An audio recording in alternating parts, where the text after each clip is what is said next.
Muy buenas, muy buenas. Para mí es un verdadero privilegio nuevamente saludarle y darle la bienvenida al tema 5, Sistema de Protección contra Incendios, parte 3, capítulo 8, NFPA 921.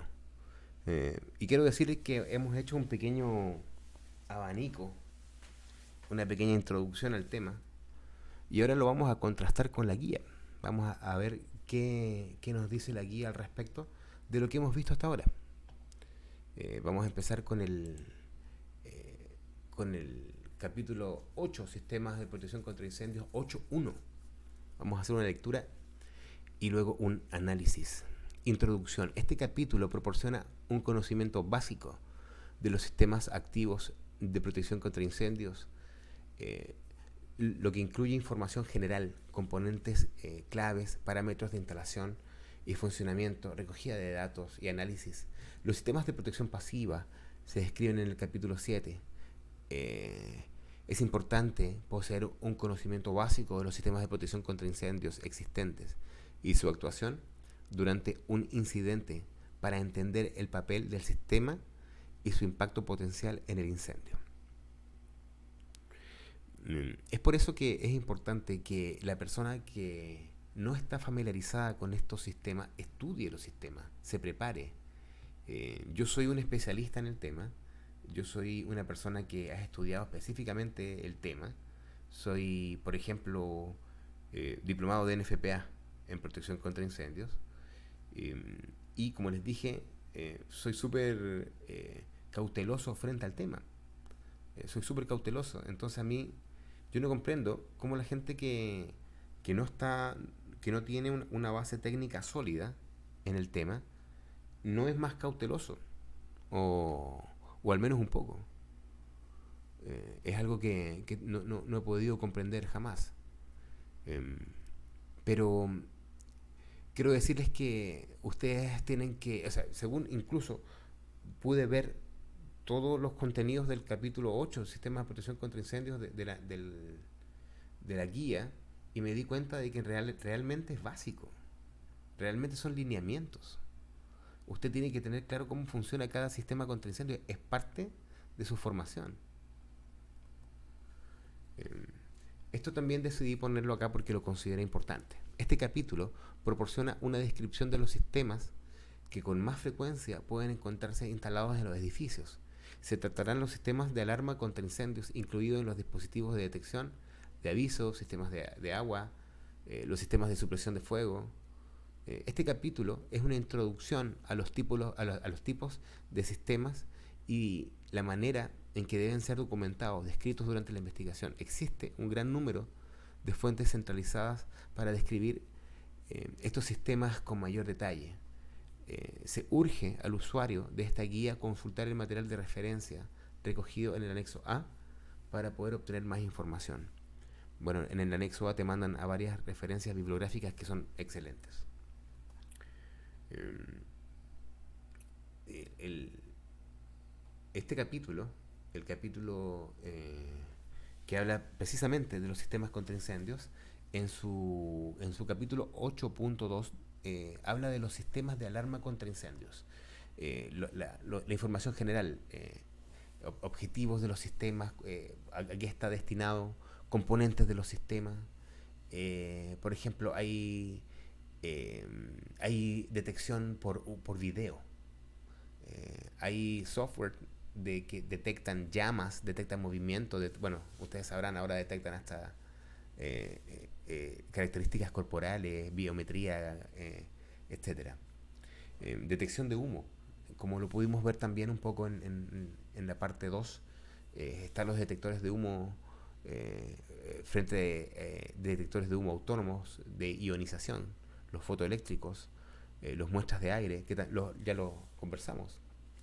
Em, los de ionización, ya conversamos que estaban teniendo una base radioactiva, los fotoeléctricos, que son los fotolumínicos, los muestreos de aire, que son los de aspiración, que también los explicamos. Las barreras lineales son especiales, son para instalaciones donde el humo tiene una dinámica especial, son a base de sensores que son como unos cables que detectan en ciertos puntos el humo, ¿no? Detección de la temperatura también es otro tipo de detección. Como yo les dije, necesito saber qué voy a detectar, eh, qué es lo que voy a detectar. El panel de control del sistema de detección de incendios, como les dije, es fundamental, es el cerebro del sistema. Tiene que tener una fuente de alimentación que le permita sobrevivir, tiene que estar lógicamente conectado a la fuente principal y tener una reserva que le permita sobrevivir al menos 24 horas, de 24 a 48. Eh, Dispositivos de activación. Los dispositivos de activación son los dispositivos que alimentan eh, este panel de control, ¿no? Está la detección puntual. La detección puntual es cuando estoy haciendo una detección sobre un área específica o sobre algo específico. Detección lineal, cuando aplica el mismo criterio anterior, ¿no? Detección de fuego sensible a la radiación de calor. Depende de lo que vaya a detectar. En este punto estoy hablando de la detección de calor. Aquí estoy hablando de la detección de llamas, detectores de chispas y de brasas. Esto detecta, por ejemplo, la detección de llama detecta generalmente la radiación ultravioleta de la llama. Estos son detectores de llama, por ejemplo. Los quería poner porque en realidad son poco conocidos y generalmente detectan la radiación ultravioleta de la llama u otra característica, pero lo importante es que detecta la llama. Como comprenderán, hay llamas que no son visibles. Em, Detectores de chispa o brasa. Generalmente hay procesos donde se caen brasas y se necesita un detector que tenga una gama de detección más amplia. Otros tipos de detectores, por ejemplo, este es un detector de GLP. En este mismo estilo hay detectores de CO2 u otro tipo de detectores, aparatos de aviso.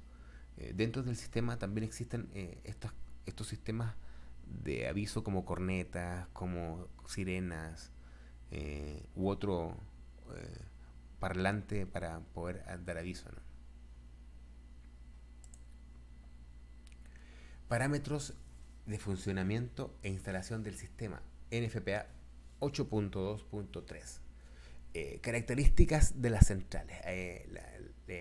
La FACU o Fire Alarm es Central Unit, algo así.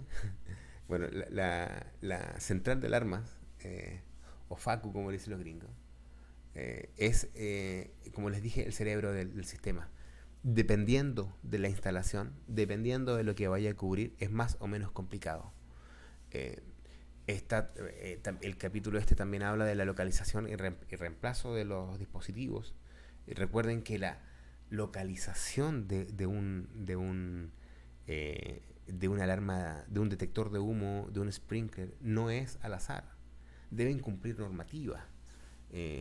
Están la normativa específica de detección y alarma, la normativa específica de sprinkler, etcétera. Todos estos sistemas tienen que tener una locación y un emplazamiento, eso, emplazamiento, no reemplazamiento, discúlpenme, una locación y un emplazamiento de los dispositivos que está dispuesto en relación a la normativa. Y esto es importante tenerlo claro porque luego voy a contrastarlo, voy a hacer un análisis. Sistemas de comunicación interna.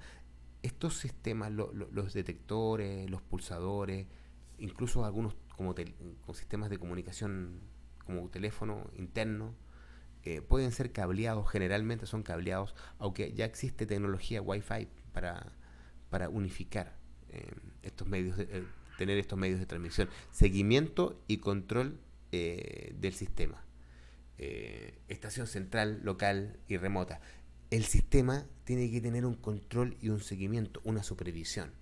Cuando hablamos de una estación central, estamos hablando de una supervisión que generalmente es una supervisión más laxa, que supervisa varias cosas, que puede ser parte de la instalación o también remota.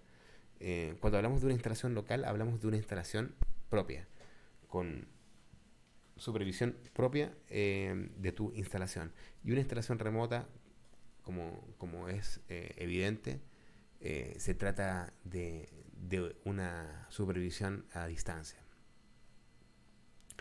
Bueno, aquí ya entramos en tierra derecha con nuestro trabajo y en relación a la norma. Eh, en el punto 8.2.4 entra el análisis. Los componentes, localización, condiciones del sistema de detección contra incendios deben ser documentados y analizados. Consideraciones sobre las instalaciones. Las instalaciones deben ser comparadas con las recomendaciones del fabricante, planos de diseños y cualquier código aplicable o estándar aplicable. Las características de construcción, el acceso a los dispositivos, la construcción, la renovación, el uso de las instalaciones se deberá tener en cuenta a la hora de la actuación en los dispositivos de detección y en los equipos de aviso. O sea, todo lo que tiene que ver con detección y aviso tiene que estar enmarcados dentro de la normativa local vigente. Por eso tengo que contrastarlo y analizarlo. Tengo que hacer una consideración. Tengo que saber si estaban o no instalados. Y si estaban instalados, ¿estaban correctamente instalados o no? De eso nos habla este punto. Luego nos habla de la operatividad. La operatividad de un sistema o un dispositivo incluye el hecho de tener alimentación, condiciones de actuación, funcionalidad adecuada. La operatividad también puede incluir análisis de los tiempos de activación, también puede incluir, por ejemplo, los temas de mantenimiento y de pruebas, ¿no? De recepción de obra, etcétera. Análisis de los tiempos de respuesta de los detectores de humo. Cuando nosotros estamos haciendo una investigación de incendios, tenemos que tomar en cuenta de que la detección queda registrada en el panel y queda registrada temporalmente. Entonces podemos registrar cuánto se demoró en registrar el humo o un detector o varios detectores. Análisis de los restos de humo.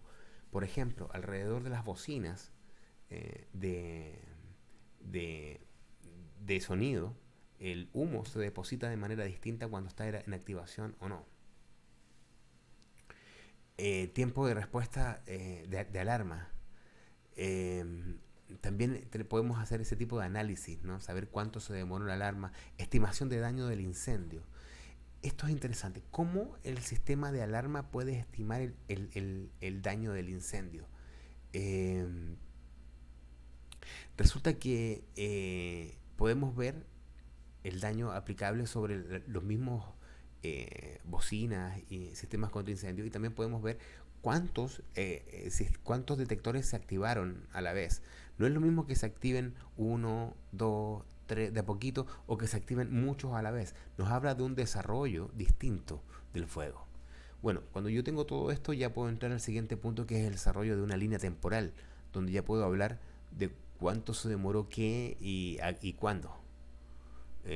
Daño térmico, que lo voy a ver evidenciado por ejemplo, en los sistemas de alarma de comunicación, y que tiene una incidencia directa en el desarrollo del fuego y de la posible evacuación de las personas. Eficacia de la alarma de incendios. Bueno, una vez sé que FUNSEC estuvo bien ubicado, que estuvo bien mantenido, tengo que darme cuenta de que si es eficaz o no finalmente. Esta es parte del análisis, insisto, general que nos propone la norma, la guía, discúlpenme. En el 8.3 nos habla de los sistemas de supresión del fuego a base de agua, que, bueno, ya los vimos en la unidad, en la parte anterior.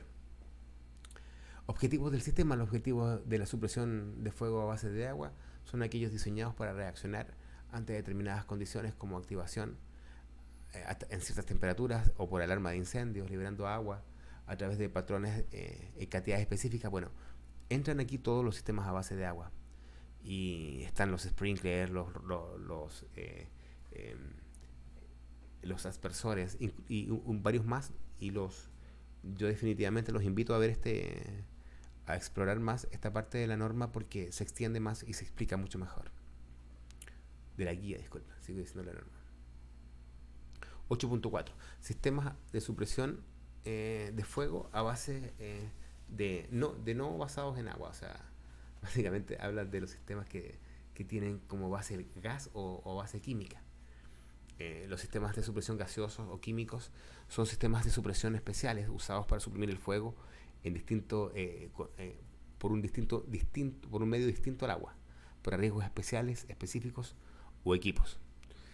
Los sistemas de supresión de fuego, de gas y químicos son sistemas prediseñados para proteger un área específica o equipamiento o para un riesgo específico. Los componentes del sistema están relacionados específicamente con el diseño del sistema y la elección del agente extintor. Como les dije, esto es un sistema que tiene varios componentes y es un traje a medida. ¿A medida qué? A medida del riesgo que estoy cubriendo. Documentación de los sistemas contra incendio. Esto es importante. Nosotros como investigadores debemos pedir la documentación del sistema. El investigador debe obtener la documentación del diseño relacionada con un sistema de protección contra incendios en particular o con un componente de interés. Generalmente yo pido todo el sistema. Muy rara vez me lo pasan. El número de documentos de diseño, localización de dichos documentos puede variar dependiendo del tipo del sistema o componente. Los componentes de diseño suelen ser modificados desde el momento en que el proyecto es concebido hasta que es construido. Se debe obtener mayor número de posibles versiones de los documentos, o sea, generalmente la última versión.